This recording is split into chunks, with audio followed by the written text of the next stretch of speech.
Hello friends, मेरा नाम advocate विनय अरोदिया है और मैं सुप्रीम कोर्ट में प्रैक्टिस करता हूं। मैं अपने चैनल आर के लॉ फाउंडेशन पर आप लोगों को सुप्रीम कोर्ट और लेटेस्ट हाई कोर्ट के जजमेंट्स के बारे में आप लोगों को बताता हूं। आज की इस वीडियो में हम बात करेंगे कि बुलडोजर कार्रवाई पर सुप्रीम कोर्ट ने क्या कहा। इस वीडियो में इस केस पर चर्चा करते हुए मैं आपको बताऊंगा कि सुप्रीम कोर्ट ने बुलडोजर कार्रवाई पर क्या अपनी टिप्पणी दी है। सुप्रीम कोर्ट ने इस बुलडोजर कार्रवाई पर कहा है कि कानून के शासन वाले देश में इस तरह की विध्वंस धमकियों को नजरअंदाज नहीं कर सकता। बुलडोजर कार्रवाई पर सुप्रीम कोर्ट ने अपनी खास टिप्पणी में यह कहा है। अगले बिंदु में क्या कहा? सुप्रीम कोर्ट ने कहा कि किसी अपराध में कथित संलिप्तता कानूनी रूप से निर्मित संपत्ति को ध्वस्त करने का आधार नहीं है। न्यायालय कानून के शासन वाले देश में इस तरह की विध्वंस धमकियों को नजरअंदाज नहीं कर सकता। और साथ ही इस वीडियो में सुप्रीम कोर्ट ने किन किन महत्वपूर्ण बिंदुओं पर चर्चा की वो मैं आप लोगों को बताऊंगा। और इसके साथ सुप्रीम कोर्ट ने कहा कि ऐसे देश में जहां राज्य की कार्रवाइयां कानून के शासन द्वारा संचालित होती हैं, वहां पर परिवार के किसी सदस्य द्वारा किए गए कानूनी उल्लंघन के लिए परिवार के अन्य सदस्यों या उनके कानूनी रूप में अपराध के कथित संलिप्तता संपत्ति को ध्वस्त करने का आधार नहीं है। इसके अलावा कथित अपराध को कानून न्यायालय में उचित कानूनी प्रक्रिया के माध्यम से साबित किया जाना चाहिए। न्यायालय ऐसे विध्वंस धमकियों से अनभिज्ञ नहीं हो सकता जो ऐसे देश में अकल्पनीय है जहां कानून सर्वोच्च है। अन्यथा ऐसी कार्रवाइयों को देश के कानूनों पर बुलडोजर चलाने के रूप में देखा जा सकता है।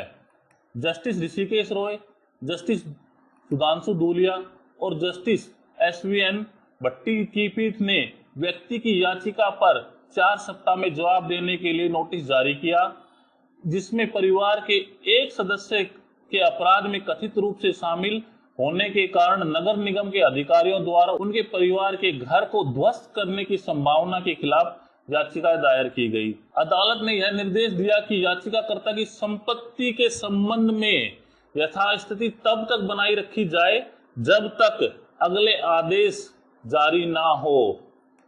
1 सितंबर 2024 को याचिकाकर्ता के परिवार के एक सदस्य के खिलाफ एफआईआर दर्ज की गई।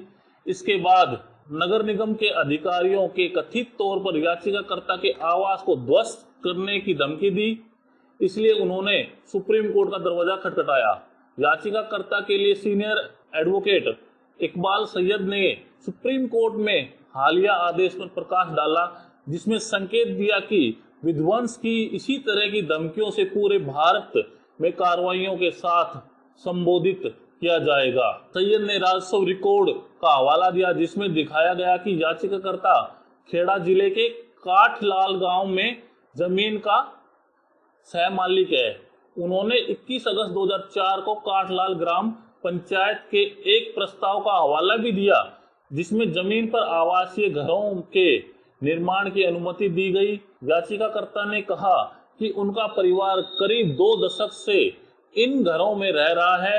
सीनियर एडवोकेट सैयद ने कोर्ट में बताया कि याचिकाकर्ता ने 6 सितंबर 2024 को नाडियाड खेड़ा जिले के डिप्टी एसपी को भारतीय न्याय संहिता 2023 की धारा 333 के तहत शिकायत दर्ज कराई। याचिकाकर्ता ने शिकायत में यह कहा कि आरोपी के खिलाफ कानून को अपना काम करना चाहिए, लेकिन याचिकाकर्ता के कानूनी रूप से निर्मित और कब्जे वाले आवास को धमकाने या ध्वस्त करने का कोई कारण नहीं है।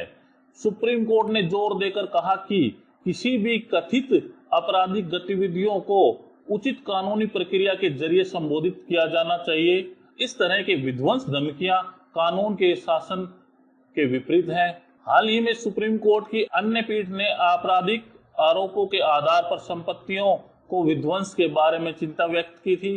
2 सितंबर 2024 को जस्टिस बीआर गवई और जस्टिस केपी विश्वनाथन की पीठ ने बुलडोजर कार्रवाई को चुनौती देने वाली याचिका के बेंच में संकेत दिया कि न्यायालय दंडात्मक उपाय के रूप में अधिकारियों द्वारा घरों को ध्वस्त करने के मुद्दे को संबोधित करने के लिए अखिल भारतीय दिशा निर्देश तैयार करने पर विचार कर रहा है।